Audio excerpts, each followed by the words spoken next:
This is Jim Sebaduka, the Executive Director of Clean Environment of Africa, a company dealing in the production and dissemination of biomass technologies. This company started way back in 2006 after going through an article that appeared in the New Vision paper, which was covering the research conducted by World Health Organization that was talking about how Africans and the poor countries shall continue using biomass, which is charcoal and wood, as a means of cooking, and that for the next 100 years. This struck our minds, and we came to sit together and thought about this. We thought that if there is a business that would run from 2002 for the next 100 years, that meant that we would at least go into a business that will get us money. We thought that we can do at least a project that can substitute the tree cutting, because using charcoal and wood means there must be a tree that is cut to make a wood or to make charcoal. We thought that we can sit down and at least substitute that with at least something that can at least force the communities in the reduction of that material. Now, we knew that of course nobody can be forced to plant a tree, and we all know the benefits of having a tree. The benefits are more than how we can even use charcoal or we can make wood. And of course we knew that there would not be any way of how we can substitute cooking, because Ugandans and the poor countries can still need to cook, and we still need to eat. So we thought if there was that demand of using wood and charcoal for the 100 years, then we thought that we had to look at what can we improvise, what can we put in place that can improvise the cutting of trees and wood. So now we went to design a new program that would be subject to that. Now our company has a good vision. Our vision is we are looking at how we can make Uganda a greener country, because it was green before. You could find forests and trees everywhere, but now because of the population, because of the industrialization, because of everything, the roads and people have decided to cut trees to look at that. Now our mission also is to ensure that every Ugandan has a good cooking object or cooking material or cooking device that can at least help him to reduce the consumption of wood and charcoal. Our objectives, our aims and objectives are good. We are Ugandans, and we know how Ugandans are behaving. Ugandans want to have simple life, but they don't also look at how the effects that can have come to them afterwards. Ugandans can always look at getting money from the cutting of wood and trees, but they don't look at the effects like climate change. They don't look at the effects like drought. They don't look at effects like loss of rain. But now what we did, we had to make sure that we go out and look at that and place it to the communities and tell people that please, whenever you cut a tree, you are damaging your own life, you are damaging your own system, you are getting to take on a better life because you have cut a tree. We have a lot of activities here. Our activities in that very line includes production of improved energy-saving cook stoves used in homes. We also make institutional cook stoves used in schools, institutions like hotels, like restaurants, like barracks. And we do a wide range of products because our products are entirely centered on reduction of biomass, which is wood and charcoal. In this line of achievements, this line of activities, we have encountered achievements, great ones.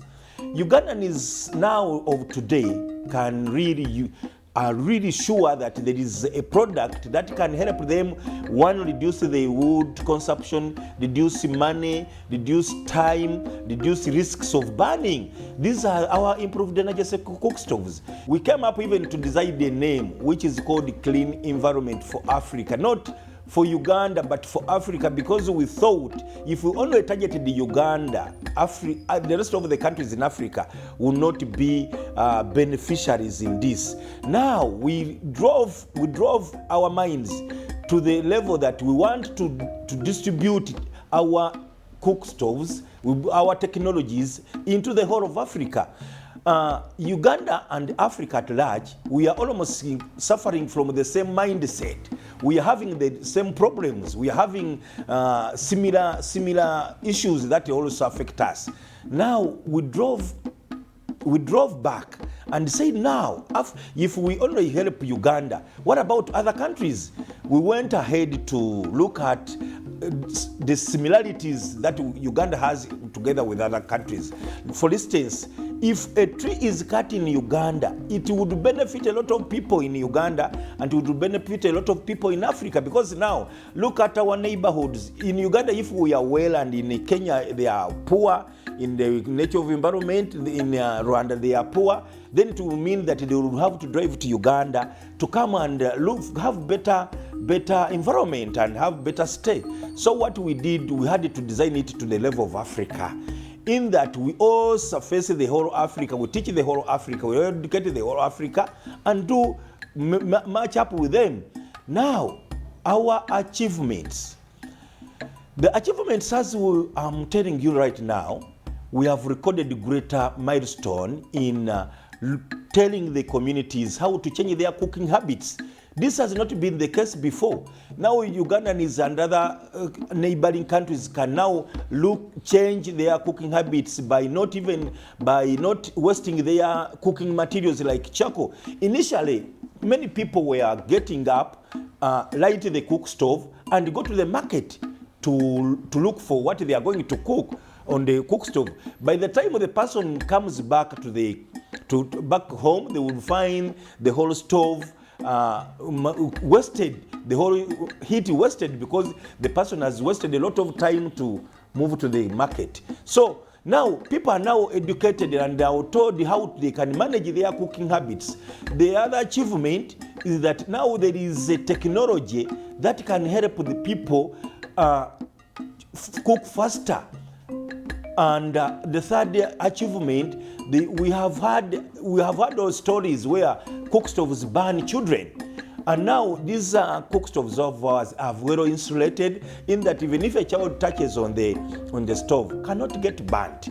So now there is that range of achievements has helped us to go a milestone in that line. Much as we have recorded the achievements, I'm very sure where every achievement stands, there must also stand a challenge. The biggest challenge we are encountering as Safer Uganda is to educate the masses on the wastage of resources like trees and forests and rocks and water. Because in environment, what people do not know is that they don't tell you that environment involves man. Mankind is a part of the environment. And when you look at environment, people think that it's only trees, that environment, but mankind is a part of environment. And God gave us wisdom to take over all the other elements of environment. Others, like I can help you people, is water, is wind, is animals, is insects, is the soil, and the rest. So others are part of us and we are part of them. But man benefits more from the environment than the rest of us, the rest of other elements. So here in the challenges, what we are doing is, first of all, to tell the people, the communities, that it's bad to destroy the environment. When you degrade the environment, the effect comes back to you.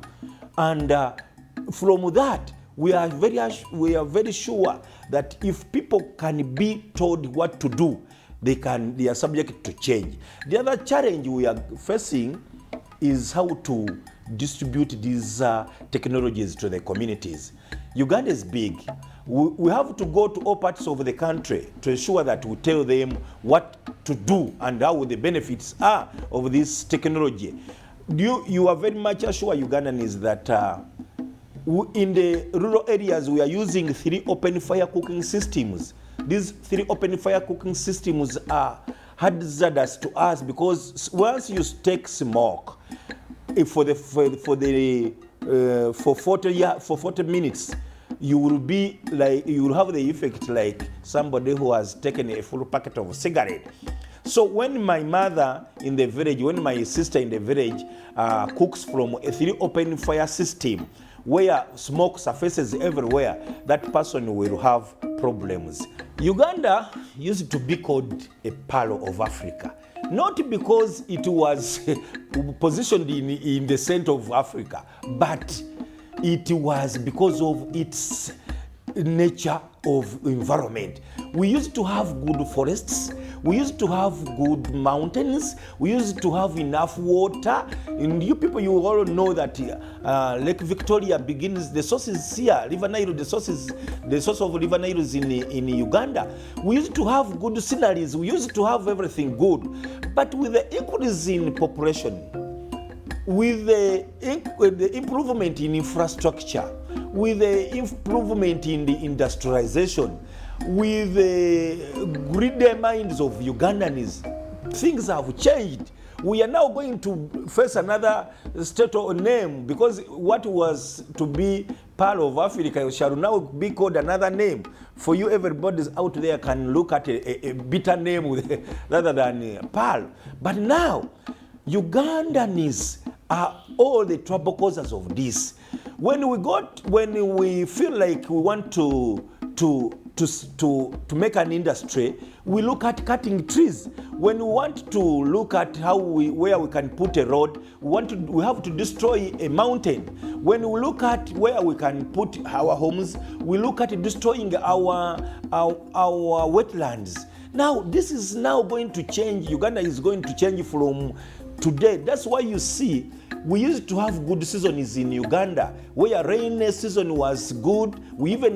Our parents could even know that now we are going to have maximum rain this time. But things are changing because we are becoming so stubborn on our environment. We are even feeling some warming from the space because we have destroyed the surface, we are destroying the land, and we are even destroying the wind, we are destroying the surface. So Ugandans, let's now come back and think about how we can improve the environment. But like, we need to plant more trees. We need to be responsible. Don't just destroy the mountain.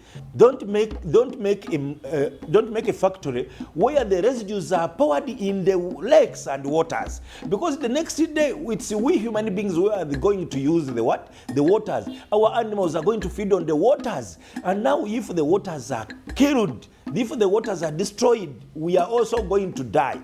Look at a scenario where many people are now being told that they are suffering from cancer.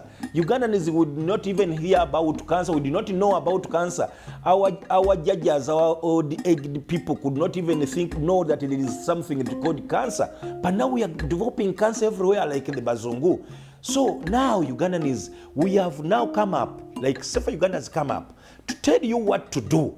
It's an expensive activity because it requires us to move from parts of the country to another part of the country.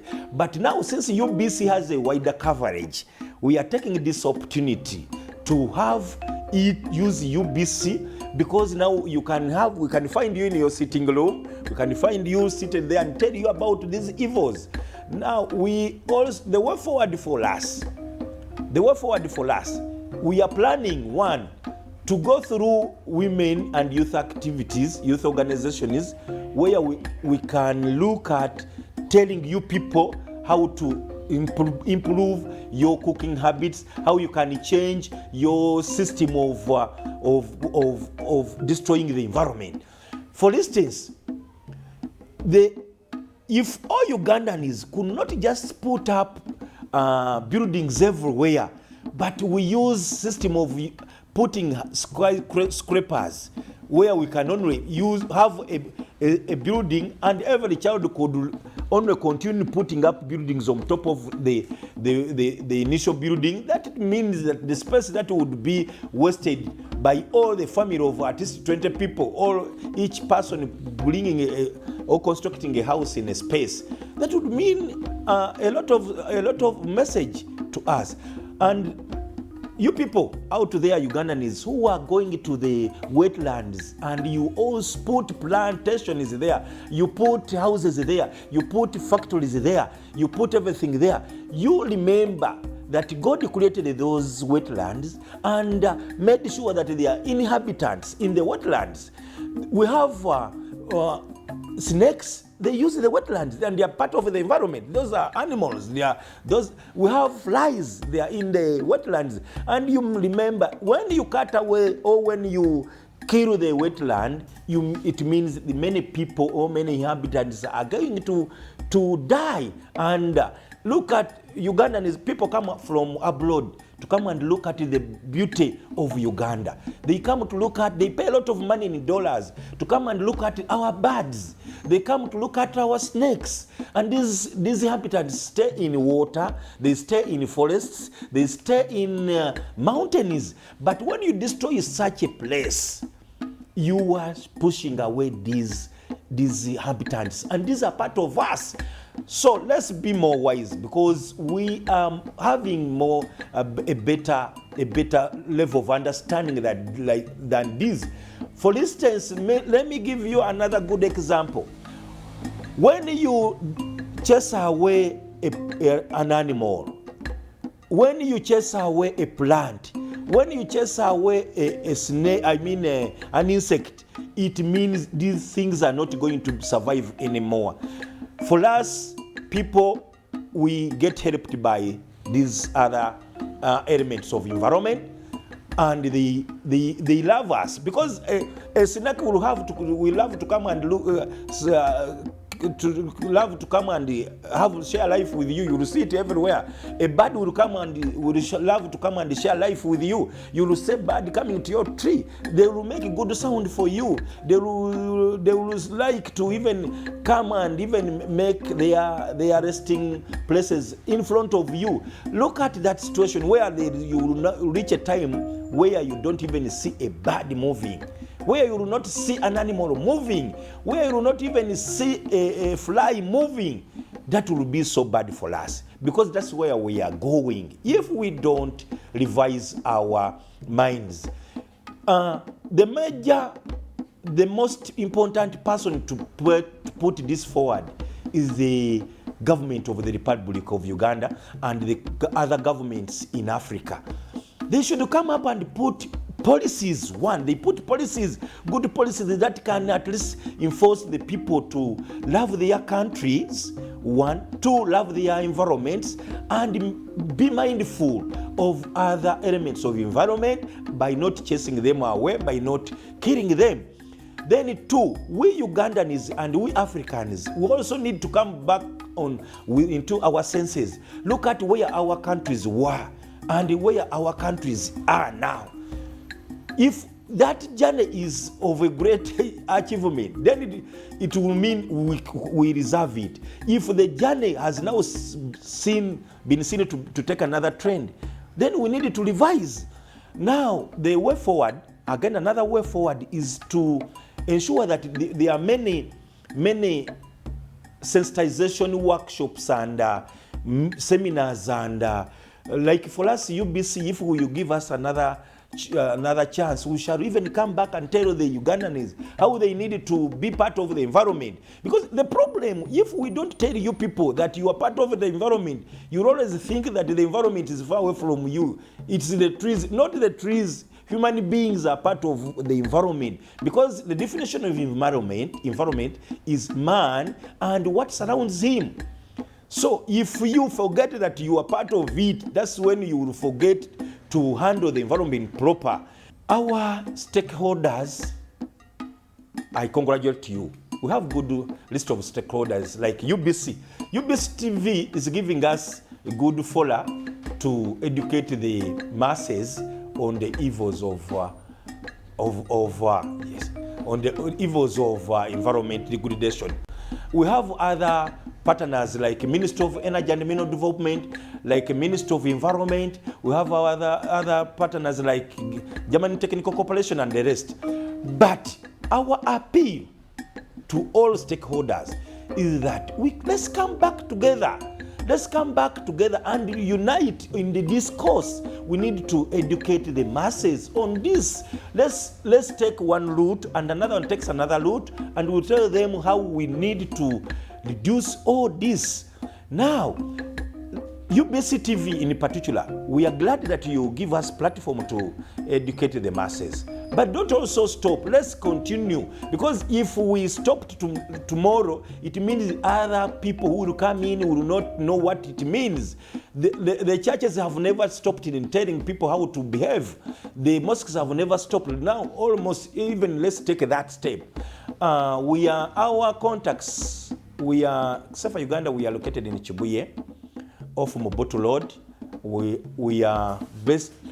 Our company is based behind Prayer Palace Church. We are happy to tell you people, Ugandans, that we are ready to invite you also to invite us and come back to you. We shall be ready to come to you when you call us, and you also come to us when you find that you need us. Thank you so much.